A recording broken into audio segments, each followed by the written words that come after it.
Hello बच्चों, maths पाठशाला में आप सभी का स्वागत है। लास्ट क्लास में हमने एक टॉपिक डिस्कस किया था, त्रिभुज, जिसको इंग्लिश में ट्रायंगल बोलते हैं, और ट्रायंगल कितने प्रकार की होती है वो भी हमने उसमें डिस्कस किया था।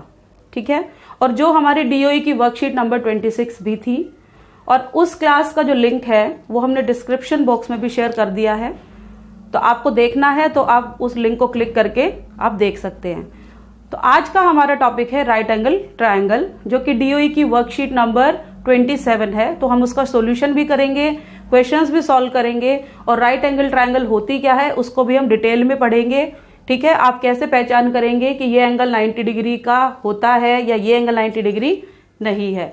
तो टॉपिक स्टार्ट करने से पहले आप हमारी वीडियो को लाइक और शेयर कर दीजिए ताकि सभी स्टूडेंट्स इस क्लास का आनंद ले सकें। तो अब हम अपना टॉपिक स्टार्ट करते हैं, राइट एंगल ट्रायंगल। देखिए, राइट एंगल ट्रायंगल, जिसको हिंदी में हम समकोण त्रिभुज भी बोलते हैं, सबसे पहले हमें यह देखना होगा कि समकोण त्रिभुज होता क्या है। ठीक है, हम क्या करते हैं, एक पेपर ले लेते हैं। देखो, ये मैंने पेपर ले लिया है एक। ठीक है, अब मैंने क्या किया, इसको फोल्ड कर दिया, 4 फोल्ड्स में इसको मैंने फोल्ड कर दिया। ठीक है, इस तरीके से आप कोई भी पेपर ले सकते हैं। ठीक है, अब क्या करते हैं, हम इस पेपर को खोलते हैं। जब मैं इस पेपर को खोलूंगी तो आपको ये पेपर कुछ इस तरीके से दिखेगा। देखिए, है ना, ये मैंने स्केच पेन से लाइंस जो है वो डार्क कर रखी है। ठीक है, तो मतलब अगर मैं बात करूं, इस पेपर को अगर हम बनाएं इस तरीके से, ये हमारा पेपर था और मैंने इसको फोल्ड किया तो मुझे इस तरीके से मिला। राइट, अब देखो, यानी कि ये कुछ इस तरीके से शेप बन रही है। देखिए, है ना, ये एंगल्स कुछ इस तरीके से बने हमारे, है ना। और अब मैं इसको अलग से बना दूं तो ये देखो,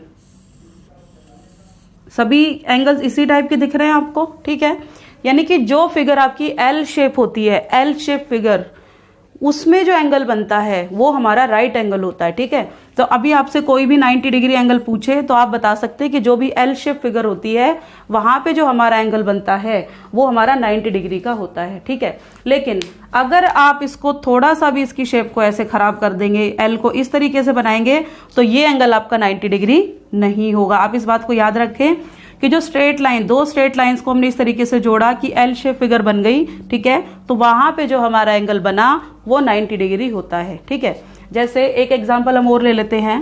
घड़ी की बात करें हम तो यहाँ पे 3 होता है, यहाँ पे 12 होता है। ठीक है, यहाँ पे 6 होता है, यहाँ पे 9 होता है। बहुत सारी घड़ियां इस तरीके से आती है, 3, 6, 9 और 12 लिखा होता है उसमें बस। ठीक है, अब देखो, जो 3, ये दोनों सुइयां जब मिलेंगी, यानी कि जब 3 बजेगा तो कौन सा कोण बनेगा आपका, 90 डिग्री बनेगा। देखो, एल शेप बना इसमें, तो इसीलिए यहाँ पे कौन सा एंगल बना आपका, 90 डिग्री बना। ठीक है, अब 9 बजेंगे तब भी 90 डिग्री का बन रहा है। ठीक है, तो यहाँ पे भी आपका एल शेप है, तो ये भी आपका एंगल कौन सा होगा, 90 डिग्री होगा। ठीक है, अब लेकिन अगर मैं बात करूं 6 बजे की, तो क्या यहाँ पे एल शेप बन रही है, 6 तो ऐसे बजा है, ये 6 है और ये 12 है, तो आप बोलोगे यहाँ पे एल शेप नहीं है, इट मीन्स यहाँ पे 90 डिग्री एंगल नहीं है। ठीक है, तो ये आपको एंगल की पहचान रखनी है कि 90 डिग्री का एंगल कैसे बनता है।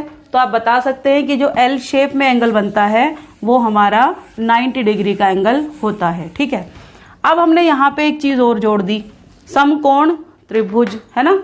त्रिभुज की बात करें, अब ये एल शेप था और मैंने इनको जोड़ दिया इस तरीके से, तो ये कौन सी त्रिभुज हो गई, समकोण त्रिभुज हो गई। यानी कि जिस त्रिभुज का एक कोण 90 डिग्री का हो वो वाली त्रिभुज आपकी कौन सी होती है, समकोण त्रिभुज। ठीक है, यानी कि समकोण त्रिभुज क्या बोलोगे, जिसका एक कोण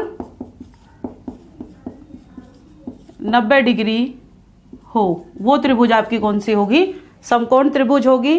और आपको एंगल की पहचान मैंने बताई दी है कि एल शेप में जो एंगल बनेगा वो हमारा 90 डिग्री होता है। ठीक है, अब राइट एंगल ट्रायंगल की एक तो पहचान हमें मिल गई कि जिसका एक कोण समकोण होता है। ठीक है, ये हमें समझ में आ गया। ट्रायंगल भी बना लेते हैं। ये देखो, ये एल बना दिया, यानी कि ये कोण हमारा हो गया 90 डिग्री, इनको जोड़ देते हैं, तो ये एक त्रिभुज हो गई हमारी ए बी और ये सी। ठीक है, अब क्या है, इसको हम कैसे पढ़ेंगे, ए बी सी एक समकोण त्रिभुज है। ठीक है, यानी समकोण त्रिभुज है और जिसमें जो बी कोण है वो 90 डिग्री का है, ठीक है। क्योंकि ये 90 डिग्री कहाँ बन रहा है, बी पॉइंट पे बन रहा है, तो मैंने आपको बोल दिया है कि ए बी सी एक समकोण त्रिभुज है और जो एंगल बी है वो 90 डिग्री है, यानी कि ए बी सी त्रिभुज जो है वो समकोण है एंगल बी पर, ठीक है। दोनों का एक ही मतलब होगा कि एंगल बी पे 90 डिग्री बनता है। अब बात आती है कि जब मुझे त्रिभुज की 2 साइड्स दे रखी हो राइट एंगल ट्रायंगल में और मुझे थर्ड साइड निकालनी हो तो हम कैसे निकालते हैं। तो जब भी हमें त्रिभुज की 2 साइड दे दी हो, समकोण त्रिभुज की बात कर रहे हैं हम अभी, जब मुझे 2 भुजाएं दे दी हो और मुझे तीसरी निकालनी हो तो हम उसके लिए एक थ्योरम यूज करते हैं, पाइथागोरस थ्योरम। क्या यूज करते हैं, पाइथागोरस थ्योरम। अब पाइथागोरस थ्योरम को पढ़ने से पहले हमें 3 चीजें पता होनी चाहिए अपनी ट्रायंगल में। देखो जो भी 90 डिग्री, देखो 90 डिग्री का कोण है, जो इसके सामने वाली भुजा होगी, 90 डिग्री के जो सामने वाली भुजा होगी वो हमारा होता है कर्ण, ठीक है, जिसको इंग्लिश में हम बोलते हैं हाइपोटेन्यूज। क्या बोलते हैं, हाइपोटेन्यूज, ठीक है। अब देखो ये ट्रायंगल कहाँ स्थित है, इसका आधार क्या है, बेस क्या है, इसका बेस इसका बीसी है ना, बीसी पे बनी है ना ये ट्रायंगल, ये लाइन बनी तभी तो ये ड्रॉ किया आपने, है ना, ऐसे बनेगी और फिर इन दोनों को ज्वाइन किया तो ये वाली साइड बनी, ठीक है। तो मतलब कहाँ पर प्रेजेंट है, ये किस पर रखी गई है, नींव क्या है इसकी, वो बीसी है, तो इसलिए हम इसको क्या बोलते हैं, आधार। क्या बोलेंगे इसको, आधार, और इंग्लिश में इसको हम बोलते हैं बेस, ठीक है। अब एल शेप था और हमने बोला ये लाइन है, मैंने इसके ऊपर एक ड्रॉ कर दिया, ये 90 डिग्री बन गया, यानी कि ये परपेंडिकुलर है, परपेंडिकुलर यानी कि लंब, हिंदी में इसको लंब बोलते हैं और इंग्लिश में इसको बोलते हैं परपेंडिकुलर। ये तो थी हमने ट्रायंगल की तीनों साइड्स के नेम दे दिए, जैसे क्लास में सभी बच्चों के नेम होते हैं, ऐसे ही राइट एंगल ट्रायंगल की तीनों साइड्स के नेम होते हैं। अब जो सबसे, अब इसकी पहचान कैसे करोगे, सबसे बड़ी भुजा, सबसे बड़ी भुजा क्या होती है आपकी, कर्ण होता है, यानी कि हाइपोटेन्यूज होता है, ठीक है। आपको ये पहचान रखनी है कर्ण के लिए कि जो भुजा सबसे बड़ी होती है वो कर्ण होता है। इतनी बात हो गई। अब हम देखते हैं पाइथागोरस थ्योरम है क्या। देखो ये एक ट्रायंगल है आपकी ए बी सी, और मैं आपको ये बोलती हूँ कि ये बी सेंटीमीटर है, ये ए सेंटीमीटर है और ये सी सेंटीमीटर है, ठीक है। ये मैंने इनकी लंबाइयाँ दे दी कि ये भुजा 20 सेंटीमीटर लंबी है, ये ए सेंटीमीटर लंबी है और ये सी सेंटीमीटर लंबी है। तो पाइथागोरस थ्योरम के अकॉर्डिंग क्या होता है, अब इसको हिंदी में एक बार और लिख लेते, भुजाओं के नाम कर्ण, आधार और ये लंब, ठीक है, ये लिख दिया हमने, कर्ण, आधार और लंब। अब पाइथागोरस थ्योरम क्या कहती है कि जो कर्ण का वर्ग होता है, कर्ण का वर्ग बराबर है लंब का वर्ग प्लस आधार का वर्ग। ये हमारी पाइथागोरस थ्योरम है कि कर्ण का स्क्वायर किसके इक्वल है, लंब स्क्वायर प्लस आधार स्क्वायर, और इंग्लिश में इसको लिखेंगे hypotenuse square is equal to perpendicular square plus base square. तो ये हमारी पाइथागोरस थ्योरम हो गई, ठीक है। कर्ण का स्क्वायर क्यों लिखा हमने, क्योंकि कर्ण का किसके बराबर लिखा, क्योंकि कर्ण जो है वो सबसे बड़ी भुजा होती है, यानी कि बड़ी भुजा किसके बराबर आएगी, इन दोनों के स्क्वायर के सम के बराबर। इन दोनों का वर्ग कर दो और उनको जोड़ दोगे तो आपको कर्ण मिल जाएगा, ठीक है। अब यहां से आपके पास 2 फॉर्मूले और निकल के आते हैं। इस ट्रायंगल को फिर बनाते हैं हम, ये 90 डिग्री है, ठीक है। ये मेरा बी था, ये ए लिया मैंने और ये सी लिया, ट्रायंगल का नेम ए बी सी। अब इस फॉर्मूले में वैल्यू पुट कर देते हैं। देखो कर्ण की जगह कितना है, कर्ण कितना है, बी है, यानी कि बी का स्क्वायर। लंब कितना है, ए है ना, ए स्क्वायर प्लस आधार कितना है, सी है, यानी कि सी स्क्वायर, ठीक है। समझ आ गया। अब देखो इसको चेक कैसे कर देते हैं। मान लो मेरे पास ये भुजा 5 है, ये भुजा मेरे पास 3 है और ये भुजा मेरे पास 4 है, ठीक है। अब मैं इसमें वैल्यू पुट करती हूँ कर्ण स्क्वायर में। कर्ण की जगह कितना पुट कर दे, 5 कर दें। लंब की जगह कितना, 4। आधार की जगह 3, कितना आ गया, 5 का स्क्वायर 25, 4 का स्क्वायर 16 और ये 9, यानी कि 25 बराबर है 25। तो मतलब ये स्टेटमेंट हमारी सही है, ये हमने वेरीफाई भी कर ली। ठीक है, अब इससे रिलेटेड हम क्वेश्चन करेंगे। ये आप ध्यान से देख लीजिए, एक बार फिर से रिवाइज कर लेते हैं। जो सबसे बड़ी भुजा होती है, यानी कि 90 डिग्री के सामने वाली भुजा आपकी हाइपोटेन्यूज, यानी कि हिंदी में उसको कर्ण बोलते हैं। और ये परपेंडिकुलर यानी कि लंब और आधार, और ये हमारी पाइथागोरस थ्योरम की स्टेटमेंट है। तो जो सबसे बड़ी भुजा का वर्ग किसके बराबर होता है, लंब का वर्ग जमा आधार का वर्ग, यानी कि hypotenuse square equal to perpendicular square plus base square. अब इससे रिलेटेड हम क्वेश्चन करते हैं, और मैं यहाँ पे फॉर्मूला आपको दोबारा लिख देती हूँ और आप इस चीज़ को नोट भी कर लीजिए अपनी नोटबुक्स में भी, ताकि हमें क्वेश्चन करने में थोड़ी सी आसानी हो।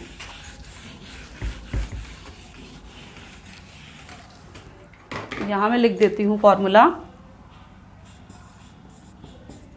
कर्ण का वर्ग बराबर है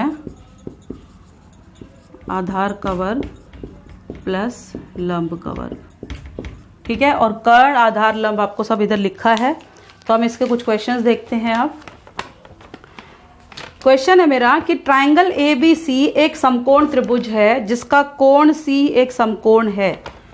अब इसने बोला कि C समकोण है, मतलब C पे 90 डिग्री का एंगल बन रहा है। हमें बोला गया कि ट्राइंगल ABC जो है वो एक समकोण त्रिभुज है। ठीक है, ABC समकोण त्रिभुज है और C जो है वो समकोण है, यानी कि C एंगल मेरा हो गया 90, फिक्स हो गया, C 90 डिग्री है। ठीक है, अब बोल रहा है कि AC जो है वो 5 सेंटीमीटर है। AC तो यही है, ये आपको दे दिया 5 सेंटीमीटर। ठीक है, और BC जो है वो 12 सेंटीमीटर है, और मुझे निकालना है AB, ये मुझे निकालना है, मैंने क्वेश्चन मार्क लगाया है, ये मुझे निकालना है। ठीक है, अब देखो फॉर्मूला अगर हम देखें तो कर्ण का वर्ग बराबर है आधार का वर्ग जमा लंब का वर्ग। अब कर्ण तो मुझे निकालना है, ये कर्ण क्यों है, 90 डिग्री, यहाँ पे 90 डिग्री है, इसके सामने वाली भुजा क्या है, कर्ण है, ये कर्ण हो गया। देखो इस फिगर से भी आप समझ सकते हैं, ये कर्ण हो गया। ये मेरे को आधार दे दिया और ये मुझे दे दिया लंब। तो निकाले कर्ण का, फॉर्मूला वैल्यू पुट करते हैं। कर्ण का वर्ग बराबर है, यहाँ पे पहले फॉर्मूला लिखेंगे, पेपर में भी क्वेश्चन करने का तरीका यही होता है, पहले आप फॉर्मूला लिखें और फिर उसके बाद उसमें वैल्यू पुट करें। ठीक है, तभी आपको फुल मार्क्स मिलते हैं। कर्ण का वर्ग तो हमें निकालना है, कर्ण तो हमें निकालना है, तो इसको हम यूं का यूं रखते हैं। आधार कितना है 12, 12 का स्क्वायर प्लस लंब कितना है 5, तो 5 का स्क्वायर बराबर है 12 का स्क्वायर कितना है 144 और 5 का स्क्वायर 25। ठीक है, ये हो गया मेरा 169। तो ये मेरे पास निकल के आया कर्ण का वर्ग। याद रखना ये कर्ण नहीं है, ये कर्ण का वर्ग है। मुझे तो कर्ण चाहिए, तो मैं क्या करूंगी, स्क्वायर रूट ले दूं इसका, और 169 किसका स्क्वायर है 13 का, तो मेरे पास कर्ण कितना आ गया 13 सेंटीमीटर। ठीक है, तो आप क्वेश्चंस को इस तरीके से सॉल्व करेंगे। ठीक है, अब एक क्वेश्चन और है आपका,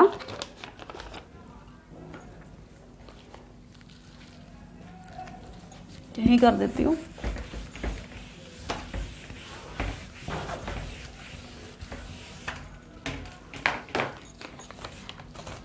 एक ट्रायंगल दे रखी है आपको, ट्रायंगल PQR। PQR जिसका कोण Q समकोण है, यानी कि Q पे 90 डिग्री का कोण बन रहा है, तो ये तो फिक्स हो गया। P और R को हम लिखेंगे अब, PQR, और इसकी फिगर आपकी वर्कशीट में भी दे रखी है। PQ दे दिया आपको 40 सेंटीमीटर और ये आपको दे दिया 41 सेंटीमीटर, और ये मुझे निकालना है ना। सबसे पहले हम लिख लेते हैं कि हमें दिया क्या क्या है। अब ये तो 90 डिग्री था, तो सामने वाली भुजा कर्ण हो गई, है ना।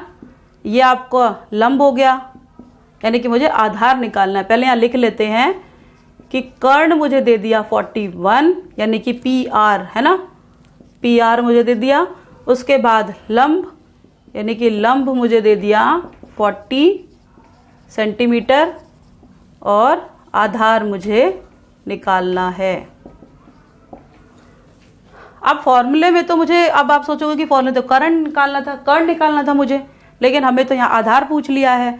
तो देखो वैल्यू पुट करते हैं, पहले फॉर्मूला लिखो, कर्ण का स्क्वायर बराबर है आधार का स्क्वायर प्लस लंब का स्क्वायर। ठीक है, अब कर्ण कितना है 41, ये लिखा हमने, यानी कि 41 का स्क्वायर। आधार मुझे निकालना है, मैं इसको x मान लेती हूँ, और लंब कितना दिया 40, यानी कि 40 का स्क्वायर, है ना। जब 41 का स्क्वायर करेंगे तो ये आता है मेरे पास 1681 एक्स स्क्वायर प्लस 40 का स्क्वायर हो गया मेरे पास 1600, 4 का स्क्वायर 16 और 2 0 लग जाएंगे 1600। अब देखो मुझे ये चीज निकालनी है, तो हम क्या करते हैं, जो चीज हमें पता नहीं होती उसको एक तरफ रख लेते हैं और जो चीज हमें पता है उसको एक तरफ, यानी कि मैं क्या करूंगी 1600 को इधर ले आऊंगी। तो एक्स स्क्वायर बराबर है, ये प्लस का तो माइनस का हो जाएगा इधर आके, ठीक है, और माइनस करते हैं इसको, तो एक्स स्क्वायर मुझे मिला 81। अब एक्स स्क्वायर मुझे 81 मिला है, मुझे एक्स निकालना है, तो मैं क्या करूंगी वर्गमूल ले दूं इसका, और 81 तो आपको पता है किसका स्क्वायर होता है 9 का, तो x कितना आ गया मेरे पास 9 सेंटीमीटर। ठीक है, तो यही फॉर्मूला आप हर जगह यूज करेंगे। सबसे पहले आप ये लिखो कि आपको क्वेश्चन में दिया क्या है, जैसे हमने यहाँ पे पहले लिख लिया कि कर्ण और लंब, देखो अब कर्ण और लंब दे दिया, मुझे ये निकालना है, सीधी सी बात है, इसको इधर रखते हैं, इसको इधर माइनस में ले आओगे तो आपका आंसर आ जाएगा। ठीक है,